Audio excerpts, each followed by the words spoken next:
नमस्कार। आज की चर्चा में आपका स्वागत है। चलिए भारत के भूगोल की गहराई में उतरते हैं और प्रायद्वीपीय भारत की कुछ बहुत ही खास विशेषताओं को समझते हैं, ठीक वैसे ही जैसे आपके कोर्स के नोट्स में बताया गया है। तो आज का हमारा सफर कैसा रहेगा?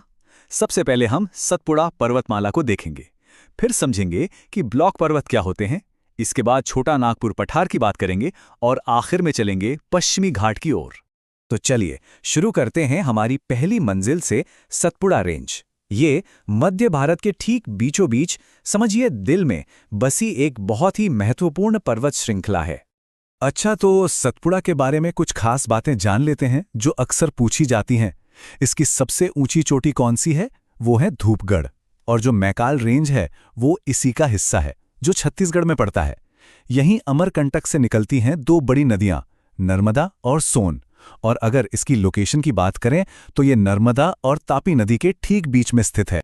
यहाँ एक बहुत ही दिलचस्प बात है, सतपुड़ा को एक ब्लॉक माउंटेन या ब्लॉक पर्वत कहा जाता है।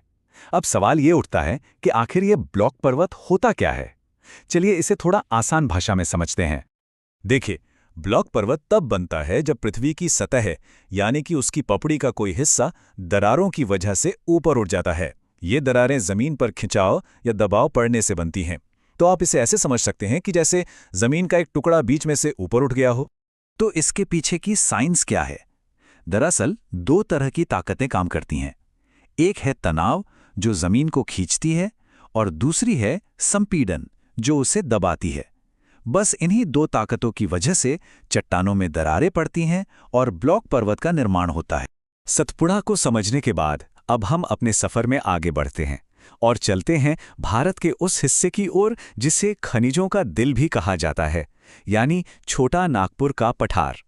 तो ये पठार कहाँ है? ये मुख्य रूप से आपको झारखंड राज्य में मिलेगा और इसकी सबसे ऊंची चोटी है पारसनाथ। अगर इस पठार की ज्योग्राफी को समझना है तो दामोदर नदी को समझना बहुत जरूरी है। ये यहाँ की सबसे बड़ी नदी है और ये इस पठार को दो हिस्सों में बांट देती है। दामोदर के उत्तर में जो पठार है उसे हजारीबाग का पठार कहते हैं और जो दक्षिण में है वो है रांची का पठार। ये पठार सच में खनिजों का खजाना है। यहाँ पर आपको लौह अयस्क, कोयला, अभ्रक और बॉक्साइट ये सब भरपूर मात्रा में मिलता है।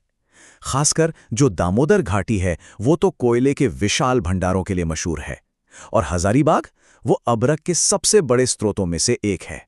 हाँ, एक बात ध्यान रखने वाली है, इस पठार में सोना नहीं मिलता। चलिए अब भारत के पश्चिमी तट की तरफ रुख करते हैं। वहां एक बहुत ही शानदार और लंबी पर्वत श्रृंखला हमारा इंतजार कर रही है, द वेस्टर्न घाट्स यानी पश्चिमी घाट। अब यहाँ एक बहुत ही दिलचस्प नज़ारा देखने को मिलता है।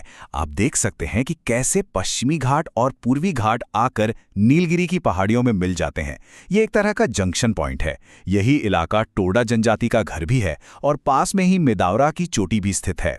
ये पर्वत श्रृंखला कितनी विशाल है इसका अंदाजा आप इस नंबर से लगा सकते हैं, लगभग 1600 किलोमीटर। सोचिए, ये भारत के पूरे पश्चिमी तट के समानांतर यानी पैरेलल चलती है। अच्छा, अब इसकी कुछ खासियतों पर नजर डालते हैं। इसकी औसत ऊंचाई करीब 1000 से 1300 मीटर है। ये कहां से कहां तक फैला है? तो ये उत्तर में तापी नदी से शुरू होकर दक्षिण में नीलगिरी की पहाड़ियों तक जाता है। और हाँ, इसका एक और बहुत ही मशहूर नाम है सह्याद्री। ये कोई छोटी मोटी श्रृंखला नहीं है, ये भारत के 6 राज्यों से होकर गुजरती है। देखिए, गुजरात, महाराष्ट्र, गोवा, कर्नाटक, केरल और तमिलनाडु, इन सभी राज्यों के लिए ये किसी जीवन रेखा से कम नहीं है।